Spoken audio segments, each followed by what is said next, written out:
Hello guys, welcome back to మన serial. Police స్టేషన్లో మనోజ్ మాజీ లవర్ కల్పనకు రోహిణి చుక్కలు చూపిస్తుంది. తన భర్త మనోజ్ దగ్గర ప్రేమ పేరుతో ఆడిన నాటకానికి అడ్డుకట్ట వేస్తుంది. మనోజ్ తండ్రి సత్యం రిటైర్మెంట్ డబ్బులను మనోజ్ నుంచి తీసుకున్నందుకు పోలీస్ స్టేషన్లోనే కట్టాలని డిమాండ్ చేస్తుంది. ఇక కల్పనకు కూడా ఎలాంటి దారి లేకపోవడంతో డబ్బులు ఇచ్చేందుకు ఒప్పుకుంటుంది. ఇక కెనడాకు వెళ్ళాక డబ్బులు పంపిస్తానని అంటుంది. కానీ పోలీసులు మాత్రం అసలు వెళ్ళడానికి వీల్లేదు అని అంటారు. డబ్బులు ఇచ్చాకనే వెళ్లాల్సి ఉంటుందని అంటారు. ఇక మనోజ్ మాజీ లవర్ కల్పన లాయర్ కూడా డబ్బులు ఇస్తేనే పని అవుతుందని చెబుతాడు. వెంటనే సరేనని కల్పన 40 లక్షలు తిరిగి ఇవ్వడానికి ఒప్పుకుంటుంది. కానీ రోహిణి మాత్రం అలా కేవలం 40 లక్షల రూపాయలు తిరిగిస్తే సరిపోదు అని మెలికి పెడుతుంది. మరి ఏం కావాలని కల్పన అడుగుతుంది. అయితే మనోజ్ను మోసం చేసిన డబ్బులు తన మావయ్య రిటైర్మెంట్ డబ్బులు అని, అందులో నుంచి ఒక్క రూపాయి కూడా వాడుకోలేదని, ఇక కల్పన మోసం చేయడంతో తన మావయ్యకు హార్ట్ స్టంట్ కూడా పడిందని రోహిణి చెబుతుంది. ఎలాగూ తమ డబ్బులతోనే పెట్టుబడి పెట్టి కల్పన డబ్బులు సంపాదించింది కాబట్టి వడ్డీతో సహా తిరిగి ఇవ్వాల్సిందేనని పెట్టుబడుతుంది. ఇక పోలీసులు కూడా రోహిణి చెప్పింది నిజమేనని, ఆమె అడిగిన దాంట్లో న్యాయం ఉందని అంటారు.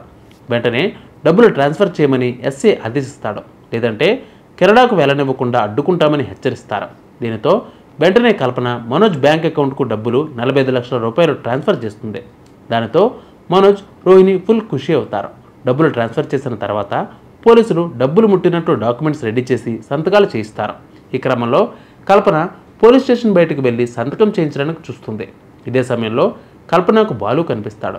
ఒక ల్యాండ్ సెటిల్మెంట్ జరిగిందని, దానికి సాక్షి సంతకం కావాలని అంటుంది. ఇక బాలు విషయం తెలుసుకున్నాక సంతకం చేస్తానని అంటాడు. అంతలా భయపడాల్సింది ఏమీ లేదని కల్పన వెంట వచ్చిన కానిస్టేబుల్ చెబుతాడు. పైగా సంతకం పెడితే వెంటనే స్కూటీని కూడా తీసుకుని వెళ్ళిపోవచ్చని అంటాడు.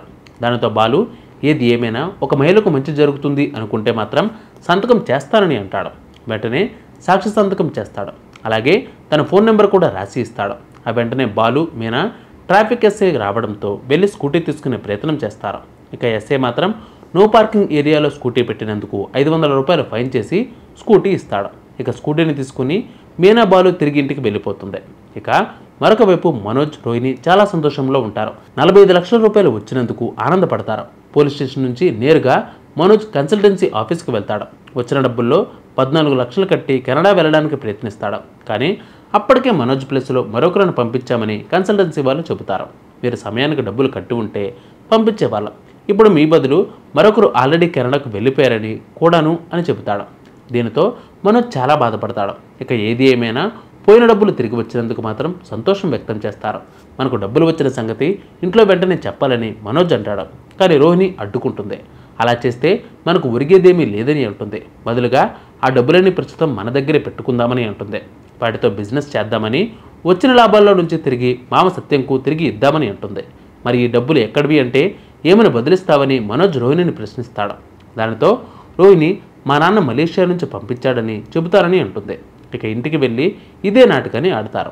ఇంటికి వెళ్తూ వెళ్తూ సత్యం ప్రభావతికి మంచి కొత్త బట్టలు కూడా తీసుకుని వెళ్తారు. ఇక రోహిణి మా నాన్న 25 లక్షల రూపాయలు పంపించాడని చెబుతుంది. దానితో ప్రభావతి ఫుల్ ఖుషి అవుతుంది. మీ నాన్న జైల్లో ఉన్నాడు కదా, డబ్బులు ఎలా పంపించాడని శృతి అడుగుతుంది. ఆయన జైలుకు వెళ్ళకముందే ఈ డబ్బులు తీసి ఉంచారంట. ఇక మావయ్య ఇవ్వడం మర్చిపోయాడు, ఆయన ఫ్రెండ్ ద్వారా ఇప్పుడు పంపించారని చెబుతుంది. ఇక బాలు, శృతి, రవి ఆ డబ్బుల గురించి సందేహిస్తూ ఉంటే ప్రభావతి అడ్డుకుంటుంది. రోహిణిని పొగుడుతూ ఉంటుంది. బాలుకు మాత్రం ఆ డబ్బులపై రోహిణిపై విపరీతమైన అనుమానం కలుగుతుంది. ఈ సందర్భంగా నెక్స్ట్ ఏం జరిగింది అనేది ఆసక్తికరంగా మారింది. సో నెక్స్ట్ ఎపిసోడ్లో మళ్ళీ కలుద్దాం. అంతవరకు కీప్ వాచింగ్ మన సీరియల్.